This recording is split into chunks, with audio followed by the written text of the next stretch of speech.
One area that the government has also responded is in trying to create more supply sources. Of course, you can't just work on the demand without doing something on the supply. So there have been more mother stations streamed in order to cater for the demand. Of course, we don't have enough yet, but the gap between demand and supply would necessarily narrow.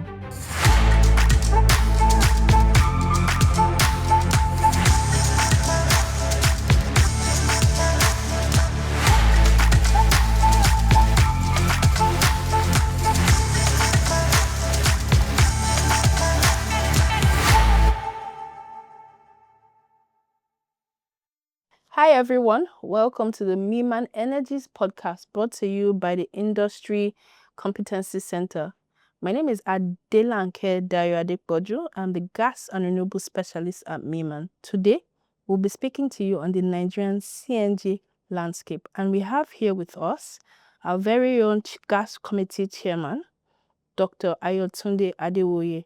Thank you for joining us, sir. Blanca, thanks very much for having me. You're welcome, sir. So today, we would like to start looking at an overview of the value chain, of the CNG value chain. What's your view on how it has transcended and what's the outlook? So we'll start with the question on the value chain. Okay, good. Making the public understand what the value chain is. Okay, talking about making the public understand, CNG means compressed natural gas. Yes. The operating words there are compressed and natural gas. Yes. So we're talking of natural gas that is compressed. Right. In this case, it's marketed at a pressure of around 250 bars. 250 bar means 250 times atmospheric pressure. So it's indeed highly compressed. Right. Talking about the value chain, for the sake of simplicity, let's just say that we start with gas production facilities. Right. These are typically residing in the upstream segment of any petroleum industry. Some upstream segments are there to produce crude oil, some are there to produce gas. Right. In this case, we're talking of those that are set up for the production of gas. Right. It's natural gas, it's not exhaust gas, it's not something you produce by accident.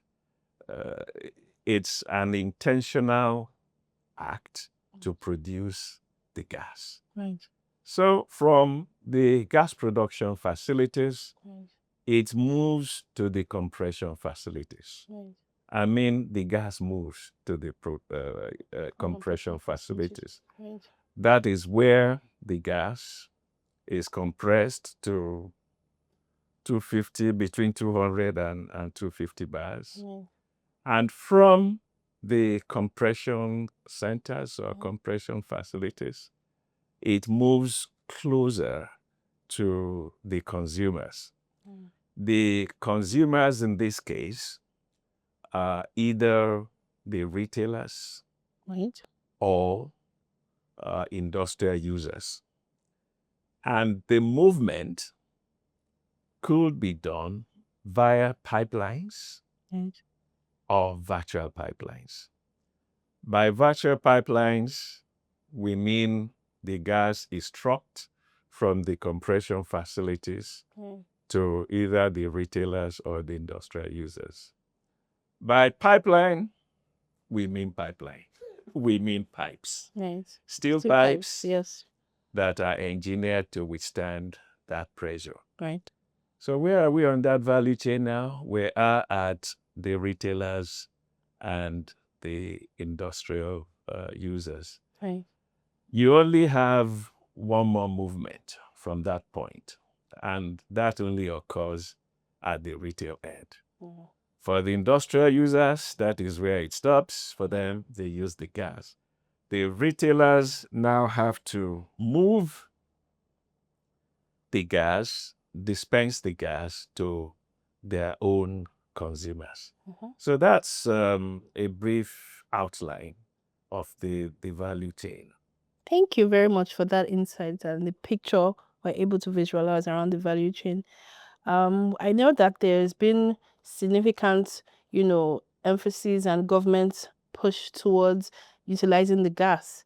And we've been doing that for quite 2 years now, where there's been intentionality around it. Can you give us an insight to key changes that has happened within these 2 years? Okay. If we take the value chains one by one, it's fair to say that the greatest changes in the past 2 years have come at the retailing end.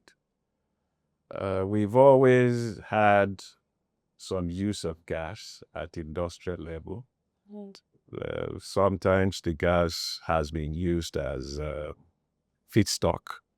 Sometimes it has been used to power the generators and things like that. But at the retailing end, which is retailing to individuals and whoever needs the gas, we had a sort of law. I wouldn't say law. We were non-existent until the last 2 or 3 years. And government intervention has really helped. The first thing to manage is access to the product itself. In a nutshell, without government intervention, it would have been difficult for end users to have access to the facilities that will make them use the gas. By facilities, I mean conversion kits in this case. Buying CNG, 100% CNG cars and importing them into the country would cost a lot of money, no matter the benefits. Right. So converting cars that are running on petrol to use CNG was the obvious alternative. Right. Today, a conversion kit will typically cost between 600 and a million naira. When the government started this 2-3 years ago, it was about 300,000 to 400,000 naira. Either way, that's a lot of money. If I remember what the CBN governor said, he said only 5% of Nigerians had more than 500,000 naira in their accounts. So if you have only 500,000 naira, would you spend all that on converting your cars when you already have a car that you can use? So the government moved in, created Pi CNG, which we all know about, and through Pi CNG was able to make it possible for lots of people to scale that cost barrier. They offered the kits at subsidized rates for starters, funded many conversion centers. And that's how what we are seeing today started. Of course, there has also been government regulation to support that. We now have something such as a mobility gas price, which wasn't there before. In a nutshell, it's just gas, CNG priced below what an industrial user would ordinarily have paid. That government policy also helped to lower the barriers to customers accessing the product. That has been, in my view, the biggest change. The government walked the talk, as people say. Of course, there have been a few changes in the industrial side as well, but driving those changes have typically been left to the end users in that regard themselves. So that's what I'll say. It's the retailing that has seen a lot of these changes. Wonderful. So from your insights, I highlight that we've seen significant improvement or interventions in the supply. We've seen for PICNG, the initiation of PICNG, actualizing the demand and, incentives for conversion kits. We've seen some stations utilizing and then end users, offering CNG at their station, and are also end users creating sort of a demand. You see the likes of Dangote and a lot of, fleet owners investing in CNG trucks for that utilization, Yes. which is a good space insight into that space. Now, what do you see as an outlook coming forward with all this intervention? Where do you see the space, at least in the next 2 to 3 years? Okay, thanks very much once again. I would just add that one area that the government has also responded is in trying to create more supply sources. Of course, you can't just work on the demand without doing something on the supply. Correct. So there have been more mother stations streamed in order to cater for the demand. Of course, we don't have enough yet, but the gap between demand and supply would necessarily narrow so long as the government keeps doing what it's supposed to do in that regard. That leads me directly to your question. So long as that happens, that is, we have more supply sources, we're driving up the demand through, not necessarily through interventionist policies anymore, but through the fact that more people are themselves adopting, seeing the fact that those who have adopted are not regretting it. The outlook becomes quite positive. We're likely to see the growth of the business until it perhaps reaches a plateau. Today,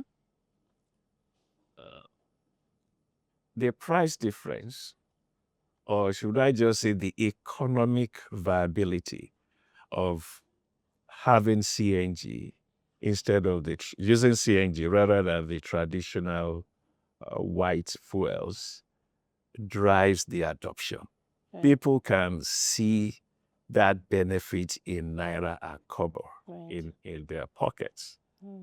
With time, that Naira and Kobo benefit may not be as big as it is today, but it will be enough. That is what we have seen in other economies. CNG moves on, starts at a fast trajectory, and at some stage, it tapers off. In my view, we haven't reached the stage at which it tapers off. We are still very much at the, should I say, 5 or 10% growth rate phase, because there is so much demand that we have not met yet. And with time, we would also see the environmental benefits. Very true. Yeah. Very true. Thank you so much, Doctor. So just lastly, we would ask for a key message to future investors and people looking to come into this space. I know you've mentioned we're still in the starting space, there's still an opportunity for growth, but what else should they be looking at, or why should they come into this space? Okay. For the investors, I've mentioned it earlier, there is money to be made. Once there is a demand, there is money to be made. The government has proposed, in fact, the government is working under a free market principle where you have a lot of latitude on the pricing of your output. Right. That means that the investors are able to price their goods. That is, the investors in CNG are able to price their goods at economic rates. So there is money to be made. Right. There is business that you can put your money into. For us as a people, I'll talk about the environment a bit. Some of those countries in Asia were forced to adopt CNG in a hurry because they woke up in the morning and started seeing smog, that is dark clouds over them, without rain actually falling. They were witnessing a polluted environments that had been polluted by exhaust from white fuel combustion. We are likely to dodge that bullet because we as a nation are learning from other people's mistakes or other people's adventures, whichever word you prefer. It's a win-win situation for the consumers, the investors, the government, and for our future children. Wow. Thank you so much for that insight, Doctor. You heard it here. There's money to be made. So it's a good opportunity to key into the CNG space. Also heard about the environmental benefits it poses, and we need to be mindful of our environment and be custodians of this. So I say thank you for joining us once again. Please remember to like and subscribe to all our social media pages. And you can also go to our website for more information.